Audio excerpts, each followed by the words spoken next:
Ladies, this one's gonna sting, but most of the time it is not men ruining relationships. It is women sabotaging themselves. But first, let me explain. First is the victim mindset. If every argument turns into poor me, look what you did to me, you're not resolving the conflict. You're dodging accountability. Second, attention addiction. If you need outside validation, likes, stares, DMs to feel secure, you'll never be happy with the man that you're with. Third, lack of self-worth. If you drag your unhealed trauma into a relationship but refuse to face it and deal with it, you're making your partner pay for damage that they did not cause. These aren't just little habits. They are relationship killers. They destroy trust, create resentment, and eventually push away the man or woman you claim to love. And the hard truth, a lot of women would rather blame men than admit that they're guilty of these patterns. So before you say men are the problem, ask yourself, am I sabotaging my own relationship? Try to ask yourself that. If you're brave enough to admit that, you will change everything. If not, you're going to repeat the same cycle. Drop your take in the comments. I know this one is going to get a little heated. We love the fact that you're asking women to be accountable. We can't think of one time when things weren't working out. That girl actually stopped and looked at herself and thought of what she could have done wrong. It was always pointed towards man. The outside validation in today's social media world is also hard to combat. Women seem to need it. Men don't necessarily. Did you know that the Bible speaks more about an abusive wife than an abusive husband? We hear so much about the narcissistic, manipulative, controlling, abusive men towards women. And my heart goes out to all those girls that are in those relationships. But what about the woman that verbally rips apart her man on a daily basis? Disrespectful, nagging, criticizing, yelling. The Bible has a term for this. It's called a contentious wife. And she is more annoying than a constantly dripping, leaky faucet. It says a man would rather live on the corner of a rooftop than share a house with her. It's that bad. Listen, we've all been her at some point, but awareness is the first step, and you cannot let her take over your mouth and your relationship. You have the power to speak life over your man in a way that nobody else can. You have incredible influence over how peaceful your relationship is. If only you can tame your attitude, your tone, and your choice of words. Comes from generations of women emasculating men. It's a real problem, and something myself works on daily. Trusting my man to lead us, respecting his decisions, etc. Feminism is one of the roots of this, too.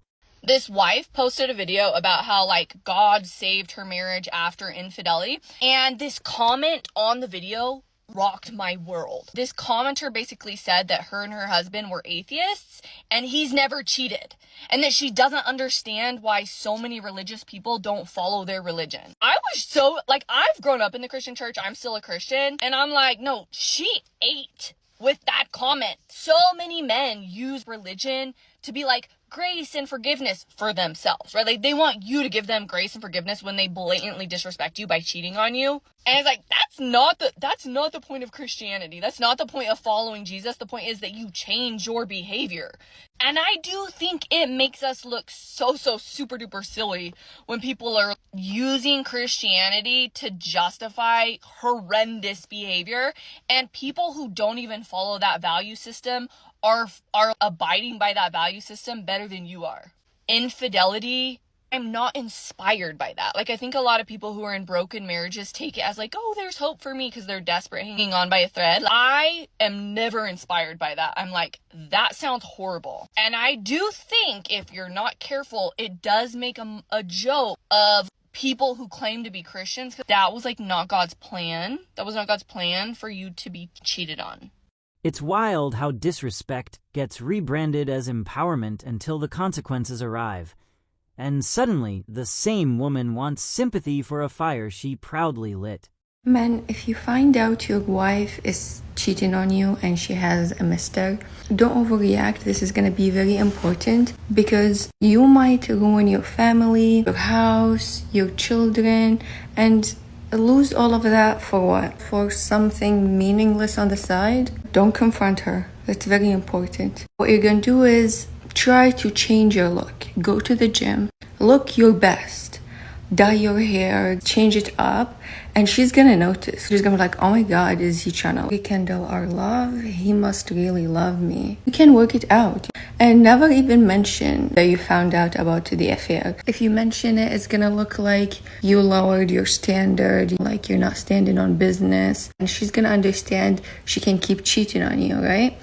But then if you pretend you didn't know, she will just stop cheating. She will think, oh, he didn't know, like he's just actually wants our love. So it looks different. She's gonna naturally leave him and go back to you because you're the husband and you are her real love. He's just somebody. She was just like lonely and she wasn't getting your attention. Like it's probably your fault if you think about it. Because like if you gave her all the attention, if you went to the gym from the start and didn't let yourself go, she would have never cheated on you. Like, I'm a woman, I would know. If I have a husband, like, I would never cheat on him if he would never let himself go. I have no reason to. Women are women. Think about what you did that made her want to seek attention from another man. Reconnect with your family and your children. Cheating shouldn't be normalized. Talk it out. Don't betray someone's trust like that. Go to therapy or something. Divorce, if it's the last final straw. Don't cause someone pain for your own benefit. That's so selfish. So today I wanted to talk about my ex-husband, who was still my husband at the time, how I found out about him cheating on me and what I did in return. So I found out via Twitter, this lady messaged me showing me screenshots of their conversation like, hey, I know that this is your husband and you guys have a baby together. I just wanted to let you know, like, this dude is trying to get at me. And I was just like, okay, thank you for letting me know. I really appreciate that. And I sent the screenshots to him. And I was just like, I was very vengeful back then, okay? This was before I started repenting. This was before I started getting back into church and back into my Bible, okay? So don't judge me too harshly. But I was a very vengeful person. I will fully admit that. That's something I'm still trying to work on. I'm still trying to work on forgiving people and not seeking revenge, okay? But anyways, I let him know straight up, hey, I can play this game like 10 times harder than you, by the way. And we're on.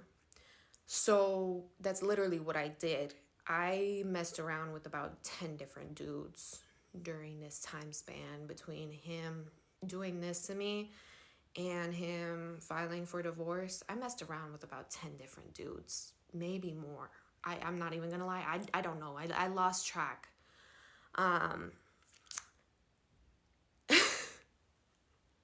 I laugh because it's like, damn, I was really, like, I was such a vengeful person, y'all. I think the one that really hit close to home, that's so fucking funny to say too, because it was a baseball player. The home run for me was when I messed around with this professional baseball player, and I let him know straight up who it was. I let him know that he was really, really good looking, and that he was a decent smash. He was from Arkansas. He was a dark-skinned, a black man. Oh my gosh, y'all, he was actually really gorgeous. Now that I'm looking back on it, like, compared to some of the other dudes I was messing with, like, this man was gorgeous. I low-key regret not keeping him around. I should have kept him around. Not even just like the money or the fame thing, but just genuinely because he was a good-looking man. This dude had a chiseled abs. He had chiseled chest. He had nice arms. He was very tall. He had to have been like, I don't even know, 6'5", somewhere around there. He had long dreads. He had clear skin. Y'all, when I tell you, he was a beautiful chocolate man. Like, I feel like that one character from White Chicks. What a beautiful chocolate man, right? And yeah, he was a decent smash. He was pretty well hung. I'm not gonna lie, I low-key hurt. I'm like, why are you hitting my cervix? But anyways, that's not even the point of this video. The point is, I told him about it because I knew that it would break him because he didn't like black people. And I was like, hey, so I got some news for you. You want to hear the good news first or the bad news? And yeah, I let him know straight up, like, hey, I messed around with this black guy. You can screenshot this and send it to your lawyer for when you file for divorce, because I'm not filing for it. I'm not going to pay money to a lawyer to file for it. You can do that though, and I'll give you full custody of your child since you want it so bad and you want to be a single father. That's fine with me. I will be free of you. Right? So I told him the truth straight up. I did not lie to him. I did not try to trick him. I did not try to lead him on or anything like that. I told him straight up, I messed with this dude and now you have a reason to file. So the moral of the story is, and what I want y'all to take from this is, do not be like me. Like, when I share these stories, I want y'all to be better than me. I really, really do. I want my children to be better than me too. I shouldn't have sought revenge. I shouldn't have tried to even the score. I shouldn't have tried to do any of that, honestly. Looking back on it now, I'm like, ooh, I have some repenting to do. I really do. It's not even that I feel guilty for hurting his feelings, because he hurt mine first, right? He is the one that stepped out first. It's more so I feel guilty that I broke my promise to God. I broke my promise to God. I broke my promise even to my daughter, because I didn't want her growing up in a broken home with a broken family, with divorced parents. I never wanted that. But unfortunately, his behavior and also his family encouraging him, his family was encouraging him to step out on me, y'all. So I just felt like that was my defense. That was my defense mechanism. Like, okay, you're going to hurt me. I'm going to hurt you right back, and I'm going to do it 10 times harder so you know not to fuck with me, right? Looking back on it now, I'm like, why did I do that? Because I also ended up hurting myself. Like, I'm hurting my spirit by putting energy into this stuff. I'm hurting my body putting energy into this, my mind, my heart, my soul, everything. I did not have to do this to myself, right? I feel guilty towards myself too. Like, wow, I really did that. I did not have to do that. I really didn't, but I was so vengeful. I was so spiteful. I was so angry. I was so hurt. I was so sad that I felt like that was my only option. I want y'all to know that if you ever do get cheated on, and especially if you're in a marriage, do not cheat on them back. Do not try to level the playing field, right? It's like, do as I say, not as I do. Because I'm telling you right now, I do feel so guilty. Especially to God and to myself. I don't really feel guilty for hurting him. I'm not even gonna lie. I'm not gonna lie. I'm not gonna hold y'all. I don't feel guilty for hurting him. But I do feel guilty for breaking my promise. Right? Because that's never what I wanted. I never wanted this dude to force me to do that. Like, I felt like I was being pushed to do that. I was being forced to do that. To be turned into a monster. To be turned into a cheater and a villain. I never even thought about cheating before. I never wanted to cheat before. This was the only real relationship I had ever even been in, first of all. I wanted a loyal marriage. I wanted a marriage that was sacred, that was between me, my person, and God. That's it. I wanted a full, loving family. I wanted lots of kids. I wanted a farm. I wanted all these dreams. And I not only let him shatter those dreams, but I also contributed to it. I allowed him to turn me into something that I didn't even recognize. I would look in the mirror and I'd be like, who am I? This is not who I am. I'm Ariel. I'm not this monster. I'm not him. I can't just do these things and not feel guilty for it. That's the difference between me and my ex, is he never felt guilty for this stuff. He never apologized. I was the one apologizing. I was the one feeling guilty. I was the one that put my own spirit, my own soul at risk. Anyways, that's the lesson for today. Don't cheat back. Because I promise you, if you have a conscience, you're going to regret it. 100%. You're going to regret it. You might not regret hurting that other person because they hurt you first, but you're going to regret hurting yourself, and you're going to regret breaking your promise to God. 100%. The problem isn't temptation, it's entitlement. Betraying someone who committed to you and then demanding grace is peak selfishness dressed up as self-discovery. So when my husband found out that I had been cheating, I really honestly felt like he wouldn't care. He didn't care about trying to save our marriage previously, beforehand. And so I honestly thought that we would just split and there'd be no hard feelings and we'd co-parent with our daughter and everything would be good. And that's not quite the way it worked out. Cheaters are cheaters. Nothing means nothing to them except the hollow victories of their own deceit. Once cheating becomes justified, nothing means anything anymore, because people who betray vows don't lose love first. They lose character. No, I don't care. Like, I actually don't care. You can just You have don't them. care about our raise kids. the whole thing. Yeah, raise them. And never speak to me again. Oh, okay. Yep. So you don't care about our kids Nope.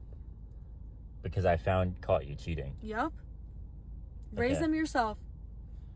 I didn't even want to have kids with you anyways. What the frick? No, I didn't. Yeah, you heard me. I didn't want to have kids with you.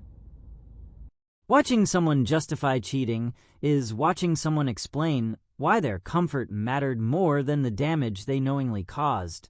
We need to talk about the woman that is getting ready to play pickleball with a guy that she apparently has played pickleball with before, but then they actually exchanged numbers and they planned an outing where they were going to play together. Well, this woman is married and her husband is filming this video as she's getting ready to play. This woman is wearing a very cutesy, like, tennis pickleball outfit. The husband is filming her and asking her questions, and he's very, like, upbeat and positive, and she's, like, giggling about this other guy. The comments got flooded. They got flooded with people telling the husband, you don't see it, man. Like, do you really not see what is going on? Obviously, he has not. And he has not done any sort of video where he's talking about it. But his wife did just come on and make a video where she's defending all of her actions. And now she claims that her husband actually knows the guy. The problem that I see with that is if this guy was really her husband's friend, that man would be definitely breaking some sort of man-to-man code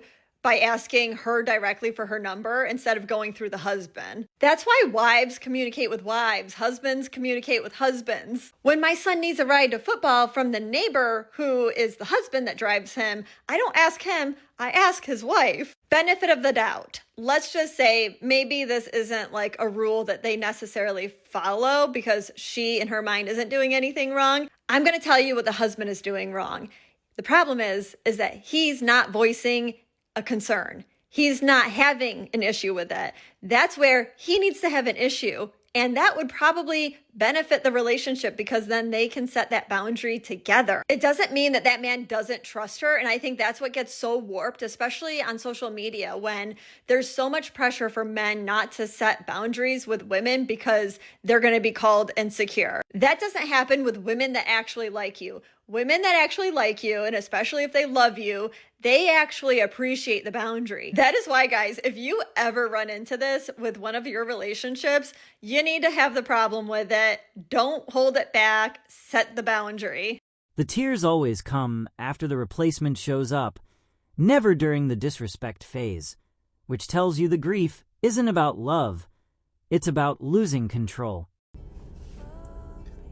I destroyed my 10-year marriage by cheating on him with 9 different men. And this is something I've never told anyone. I blamed him for it. And I told him it was his fault and that he wasn't doing enough in the marriage and that he pushed me to it. And it wasn't until he had already left me that I started to feel the guilt and feel the regret, because he didn't do anything wrong. He was a great, great husband. And I destroyed everything because I'm selfish and I couldn't love myself enough. It's a very hard feeling to carry. Cheaters hate exposure more than betrayal, because silence protects the story they tell themselves about being a good person. So I just found out my wife is cheating on me.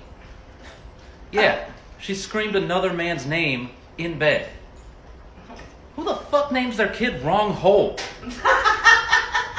There's something poetic about someone breaking their own home and then being stunned that nobody wants to rebuild it for them. Why am I always the one pumping your gas? Why am I You always offer. the one paying the bill? Like, I don't understand. You're offer. You're the breadwinner of the family. Okay, when I went out with your brother, it was not like this. He was a gentleman. You've known this. Okay, I opened the door for you, though.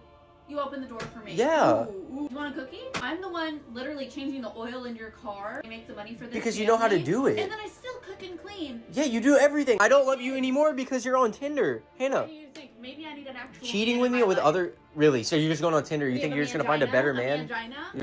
When loyalty is optional and accountability is offensive, the relationship is already dead.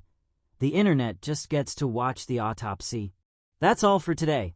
Please hit the like and subscribe button, and don't forget to press the notification bell so you get the latest updates from our channel.